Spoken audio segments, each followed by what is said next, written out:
কি অবস্থা তোমাদের? তো আজকে আমি তোমাদের জন্য কফি কলের ম্যাথ নিয়ে একটু কয়েকটা কথা বলবো আর কি। কফি কলের ম্যাথ গুলো মূলত আমাদের ফিজিক্স নবম দশম শ্রেণীর ফিজিক্স বইয়ের তৃতীয় অধ্যায় বলের পার্ট আর কি। এই কফি কলের ম্যাথ অনেকেই বুঝে না বা অনেকের ফর্মুলা গুলো একটু মনে মনে রাখতে পারে না, কিন্তু প্রথমত আমি এগুলো ডিটেলস আলোচনা করবো, এগুলো কিভাবে হয়, ফর্মুলা গুলো কিভাবে দাঁড় করায়।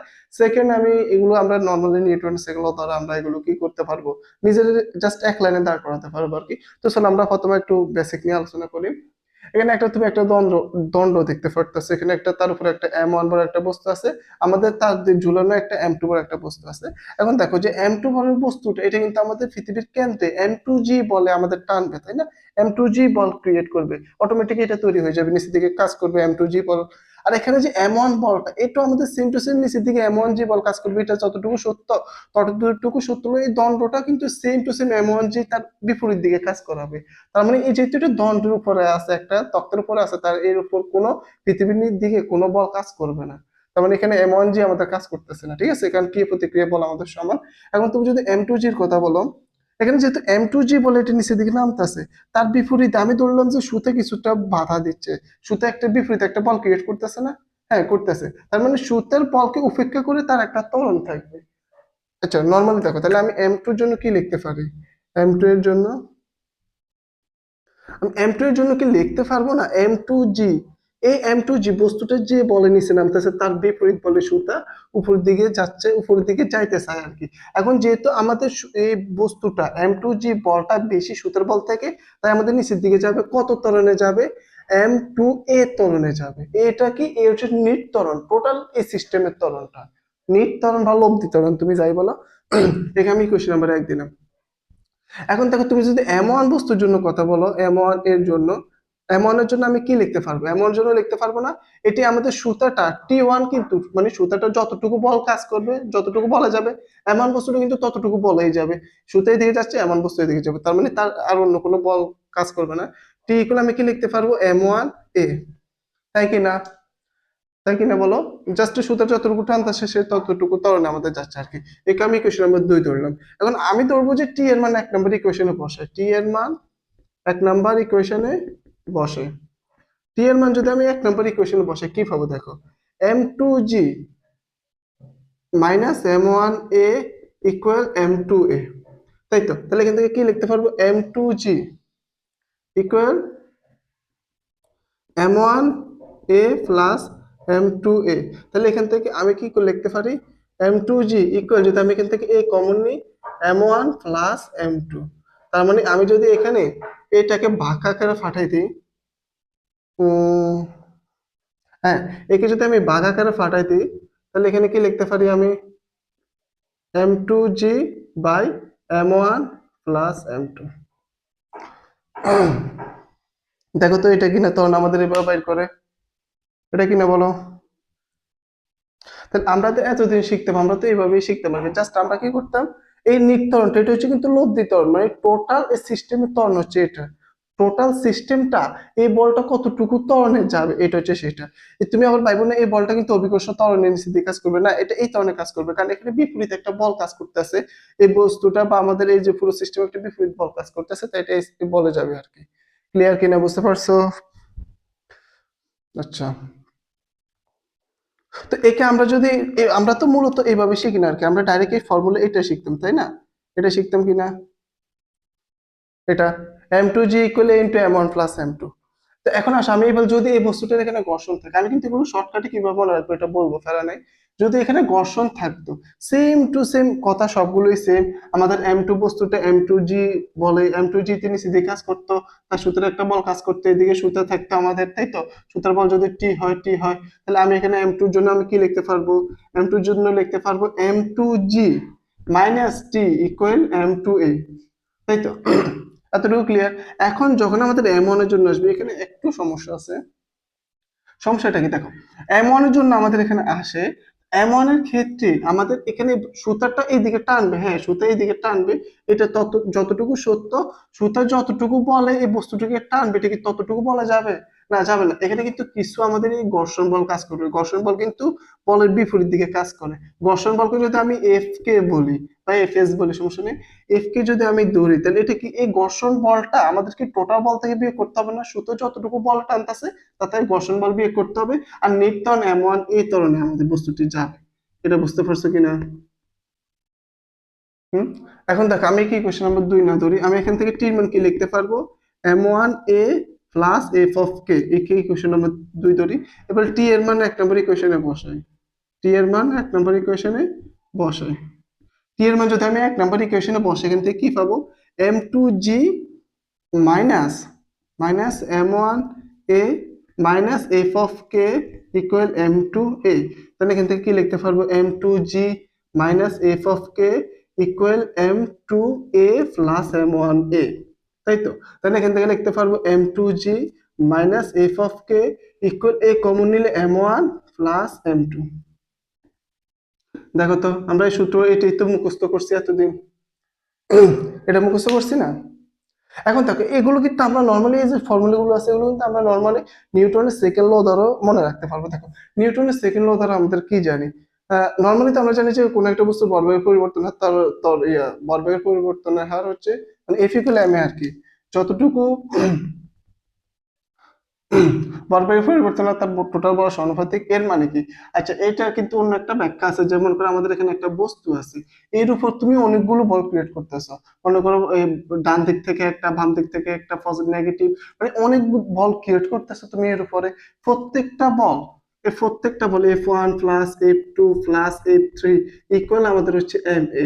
এটা কিন্তু নিউটনের আমাদের দ্বিতীয় সূত্র আমরা পাই, মানে টোটাল মোট বল হবে তার MA সমান। এখানে এই এফটা কিন্তু লব্ধি বলকে বোঝাচ্ছে আর কি, টোটাল বল, বলের সমন্বয় যেটা, এটাকে আমরা এফ বলি। আর MA এখানে এ কিন্তু আমাদের লব্ধি ত্বরণ বা লব্ধ ত্বরণ, এটা হচ্ছে নিট ত্বরণ। ফর এক্সাম্পল মনে করো এখানে একটা বস্তু দেওয়া আছে, ঠিক আছে, আমি এটাকে এই দিক দিয়ে একটা বল মানে কাজ করতেছি, মনে করো যে 12 নিউটন বল কাজ করতেছি, তার বিপরীত দিক থেকে মনে করো আমি 7 নিউটন বল কাজ করতেছি, তাই তো? তাহলে এখন এটা কি হবে? এটা হবে 12 - 7 ইকুয়াল এম এ। এখানে এ এম বলতে কি বুঝায়? এম বলতে টোটাল যে এই দুইটা বস্তুর ভরকে বোঝাবো, ঠিক আছে? বুঝতে পারছো? তো এটা আমরা নিউটনের সেকেন্ড ল থেকে আমরা বলতে পারি। তো এই সেকেন্ড ল ইউজ করে কিন্তু আমি নর্মালি এগুলো বলতে পারবো। তুমি দেখো আমি যদি এটা কিভাবে বলবো সেকেন্ড ল দ্বারা, আমি বললাম যে এখানে যে M2 পরের বস্তুটা আছে না, সেটা আমাদের কাজ করতেছে নিচের দিকে। দেখো সেকেন্ড ল দ্বারা নর্মালি বলতেছি আমি, M2 পরের বস্তুটা আমাদের নিচের দিকে কাজ করতেছে, তাই তো? আর এখানে একটা কথা, এখানে আচ্ছা এখানে এখানে আসা একটা কথা আছে, যদি M2 বরের বস্তুটা কিন্তু আমি বেশি ধরছি M1 থেকে, যদি M2 বরের বস্তু যদি M1 থেকে কম ওজন হয় তাহলে কিন্তু এটা আমাদের নামবে না। হ্যাঁ, এখানে আমরা কি ধরছি, এই ক্ষেত্রে ধরছি M2 বরের বস্তুটা বেশি, এবং কি এটাই ধরবে আর কি। যদি M1 বরের বস্তুটার ভর বেশি হতো M2 বরের বস্তু থেকে, তাহলে আমাদের কি হতো, এখানে আমাদের বস্তুটা কফি কলটা নিচের দিকে কাজে করতো না। সমস্যা নাই। আচ্ছা দেখো তাহলে এখানে আমি কি বলতে পারবো, এই বস্তুটা যেহেতু নিচে দিকে কাজ করতেছে মানে একটা বল হচ্ছে, তার বিপরীত দিকে একটা বল কাজ করতেছে, তার বিপরীত দিকে কি, তার বিপরীত দিকে এখানে এখানে আমাদের কি এই পুরোটার মধ্যে আমাদের একটা ফ্রিকশন বল কাজ করতেছে, ফ্রিকশন ফোর্স। এই ফ্রিকশন ফোর্স বিপরীত দিকে কাজ করতেছে কিনা, তার মানে এখন আমি এই টোটাল বল থেকে ফ্রিকশন ফোর্সটাকে আমি কি করব, বিয়োগ করে দেব। বিয়োগ করে দিলে আমি কি লিখতে পারবো, এম এ। এখানে এম দ্বারা আমি কি বলছি, এই মাত্র বললাম এম মানে টোটাল আমাদের বল, তাহলে M1 plus M2, M1 plus M2 equal আমাদের কি হবে, এ কি, এর চেয়ে আমাদের লব্ধ ত্বরণ, লব্ধ ত্বরণ। বলো বুঝতে পারছো কিনা?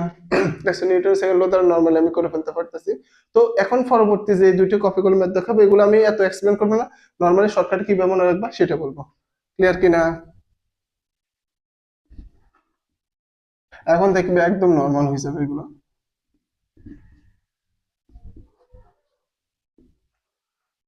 এখন মনে করো যে এখানে আমাদের একটা বস্তু দেওয়া আছে, এখানে একটা বস্তু আছে, এটা হচ্ছে ঘর্ষণবিহীন তল আমাদের, এখানে দুটো বস্তু কাজ করতেছে, এটাকে আমি M1 ধরলাম, এটা হচ্ছে আমাদের কি M2, এটা হচ্ছে আমাদের M3। আমি এখানে ধরেই নিলাম M2 গ্রেটার দেন M3, তাই তো? আমি ধরে নিছি এটা। এখন তুমি কাজ মানে চিন্তা করো, M2 বলটা নিচের দিকে M2G বলে কাজ করবে, এই বলটা নিচের দিকে M3G বলে কাজ করবে, তাই কিনা? হুম, তাই কিনা বলো? তাহলে এখন আমরা নর্মালি শর্টকাটে করবো। আমার বলছে যে নিট ত্বরণটা বের করো, বলছে এই সিস্টেমের নিট ত্বরণ, সিস্টেমের কি ত্বরণ, নিট ত্বরণ কত, আমাদের সিস্টেমের নিট ত্বরণ ইকুয়াল কোশ্চেন। আমি নর্মালি করে ফেলবো, দেখো ইকুয়াল কোশ্চেন মার্ক। তো আমি কি বললাম, টোটাল যতটুকু বল ক্রিয়েট হতেছে তাদের যোগফল হবে এম এর সমান। টোটাল কতটুকু বল এখানে হচ্ছে, এখানে আমি দেখতেছি এখানে কোনো ঘর্ষণ বল কাজ করতেছে না, তার মানে এই বলটা আর এই বলটা, এই দুইটা বল কাজ করতেছে। এখন হ্যাঁ, এই বলটা কাজ করতেছে যেদিকে, এই বলটা তার বিপরীত দিকে কাজ করতেছে, তাই না?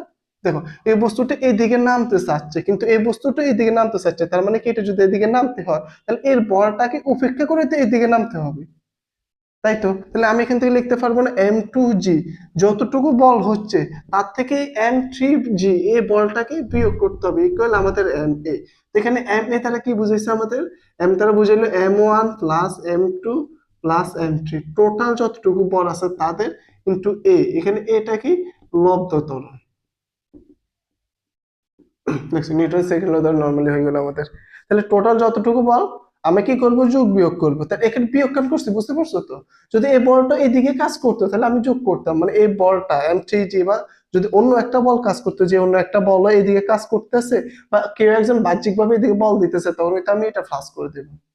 বুঝতে পারছো? এখন মনে করো এই ক্ষেত্রে জাস্ট যদি আমাদের এখন কি হয়, এখানে যদি ঘর্ষণ বল কাজ করে,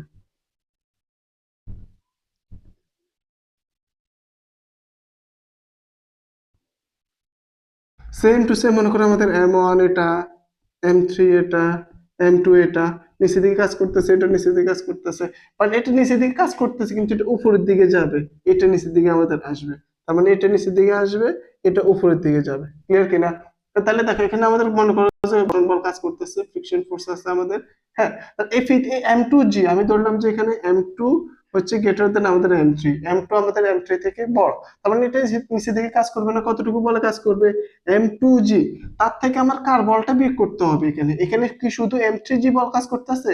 হ্যাঁ, M3G বল তো কাজ করতেছে, তার সাথে ফ্রিকশন ফোর্সটা আমাদের কাজ করতেছে, কারণ ফ্রিকশনও কিন্তু আমাদের, দেখো বস্তু যেদিকে যায় ফ্রিকশন তার বিপরীত দিকে কাজ করে, যেহেতু যেহেতু বস্তুটি এদিকে কাজ করতেছে, এদিকে আসতেছে, তো ফ্রিকশন বল কাজ করবে তার বিপরীত দিকে, এখানে M2G বল কাজ করবে তার বিপরীত দিকে। তো তাদেরকে বিয়োগ করতে হবে না? হ্যাঁ, বিয়োগ করতে হবে। M3G কে বিয়োগ করো, ফ্রিকশন ফোর্স কে বিয়োগ করো, ইকুয়াল আমাদের কি হবে, MA। তাহলে এখানে M দ্বারা কি বুঝাইছি, M1 plus M2 plus M3 equal A। তাহলে এই সবগুলো কি আমি F ইকুয়াল MA এর মাধ্যমে দিতে পারছি না? F মানে কি আবার বলতেছি, F হচ্ছে আমাদের I ইকুয়াল 0 থেকে শুরু করে I ইকুয়াল n পর্যন্ত হবে F of I equal MA, মানে টোটাল যতটুকু একটা তুমি বস্তুর উপর যতটুকু বল ক্রিয়েট করতেছো না, যত বল তাদের সামেশন ইকুয়াল MA হবে। এই তো হয়ে গেল। বলো বুঝতে পারছো কিনা? এটা হচ্ছে আমাদের কপি কলার ম্যাথ। তুমি এখন চাইলে যে কোনো একটা এক্সাম্পল দিয়ে করতে পারবে আর কি। তো এগুলো কিন্তু মনে রাখার কোনো প্রয়োজন নেই, তুমি জাস্ট একটা মনে রাখো, F ইকুয়াল MA থেকে, F ইকুয়াল MA থেকে সবগুলো বাইর করা যায়। যদি তোমার ডিটেলস মনে নাও থাকে ফেলা নাই, এই জাস্ট এগুলো মনে রাখবো আর কি। এগুলো তোমরা টাইপে ফালাই না যে হ্যাঁ এটার জন্য ফর্মুলা আমি এরকম, যদি ঘর্ষণ থাকে তাহলে আমি এটা মুখস্থ রাখবো, ঘর্ষণ না থাকলে এটা মুখস্থ রাখবো, মুখস্থ কেন রাখবো, এটা দেখেই বোঝা যাইতেছে। এখন কথার কথা, যদি এখানে M2 বর বেশি হতো, কথার কথা M3 বরটা বেশি হতো, তাহলে কি হতো, M3 হতো এখানে, এখানে হতো M2, কারণ যে যার বর বেশি সেটাই তো নিচের দিকে কাজ করবে। বুঝতে পারছো? তো আজকে তাহলে এতটুকুই থাক আর কি, ভালো থেকো।